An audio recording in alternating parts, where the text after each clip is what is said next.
Heavy rainfall in the Scottish Highlands is an increasing challenge. Climate change has raised the region's humidity by 9% over the past decade, highlighting the need to source efficient weatherproof roofing materials. However, the use of both carbon-intensive asphalt shingles and slate imported from northern Spain is widespread, with a consequent planetary impact. Nonetheless, these lands count on a unique thatching tradition that still has the potential to respond to site-specific needs. Scottish thatch, or specifically Highlands of Scotland and Islands of Scotland thatch, is different. What you would call the lowlands thatch uses a product we call culloch, and it's a kind of reed. It's about a 6 foot high yellow drinking straw with a feather on top. Our thatch is not made with the same material because it doesn't grow here. We use about 6 other kinds of materials, and then there's also about 2 or 3 techniques that we use to fix the material that would just not be applied when you go into the rest of Europe. A hands-on workshop conducted by Scott, one of the 4 thatchers left in Scotland, was intended to learn collectively an ancestral know-how in danger of extinction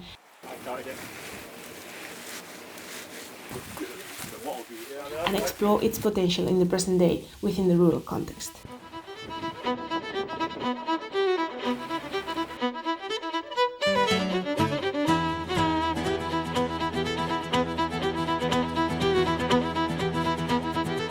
We have a 500-yard rule. You should be able to build a house with materials that you find within 500 yards, 500 metres of where your house is going to be. A vegetable stand will be built for the community farm at Inverie, following this very same principle.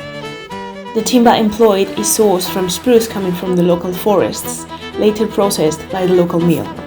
Traditional directional thatch becomes a combination of multi-species patches. Bracken, Banderbrenner and Broom, Yali, are harvested at the farm itself, while heather, Frech, is foraged from the surrounding fields. The wall of the shelter facing the prevailing wind was thatched with heather due to its longer durability. Random thatch is instead reinterpreted, mixing seaweed and leaves collected in Long Beach, Inverie, with wheat straw brought over from Mellick.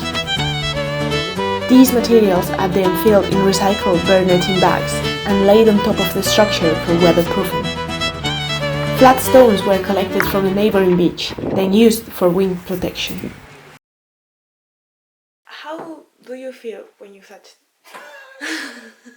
That's a very good question. I ask myself this question a lot when standing on a roof in the rain. Building and thatching was performed under severe rain, hail, cold and wind conditions, which compromised its completion. Still, the roof was low-tech tested, lining the interior with a numbered calico cloth and marking water permeation points by hand, achieving 88% surface waterproofing under 3 hours light rain weather. The workshop was conducted with Inverie locals, who showed a strong interest in the thatching techniques, proving the importance of delivering Scottish know-how back to the people.